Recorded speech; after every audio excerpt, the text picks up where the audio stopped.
நம்ம மேட்டுப்பாளையம் பவானி ஆற்றோட நிலைமை எப்படி இருக்குன்னு உங்களுக்கு நல்லாவே தெரியும். கிட்டத்தட்ட ஒரு 1 வருஷத்துக்கு 2 வருஷத்துக்கு முன்னாடிலாம் பார்க்குறப்ப பவானி ஆற்று அப்படி பசுமையாக அவ்வளோ சூப்பராகவே இருக்கும். ஆனால் இப்போ நீங்கள் பார்த்தீங்கன்னா பவானி ஆற்றுல மொத்தமாகவே குப்பை மட்டும்தாங்க நிறைஞ்சிருக்கு.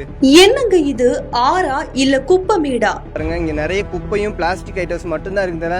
பவானி ஆற்றோட ஃபர்ஸ்டோட பசுமையான நிலைமையே இல்லைங்க. கிட்டத்தட்ட திருப்பூர் மாவட்டம், கோயம்புத்தூர் மாவட்டம் எல்லாரும் அந்த தண்ணி தான் குடிக்கிறாங்க. தண்ணியை குடிக்கிறவங்க பார்த்தீங்கன்னா ரொம்பவே பாவங்க. பொதுமக்கள் வீசி செல்லும் குப்பைகளால் மாசடைந்த ஆறு. களத்தில் இறங்கி சுத்தம் செய்யும் இளைஞர்கள். கோவை மாவட்டம் மேட்டுப்பாளையத்துல ஓடும் வற்றாத ஜீவநதி பவானி ஆறு நடப்பாண்டில் ஏற்பட்டிருக்கக்கூடிய வறட்சியால வற்றும் நிலை உருவாகி இருக்குது.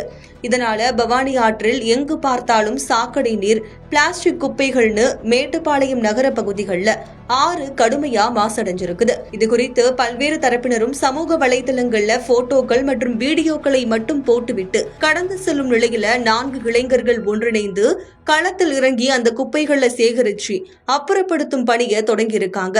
மேட்டுப்பாளையம் பவானி ஆற்று பாலத்தின் கீழ் மலை போல் குப்பைகளை பொதுமக்கள் வீசி செல்லும் நிலையில அந்த குப்பைகள் ஆற்றில் தேங்கி தண்ணீர் மாசடைந்து துர்நாற்றம் வீசிட்டு வருது.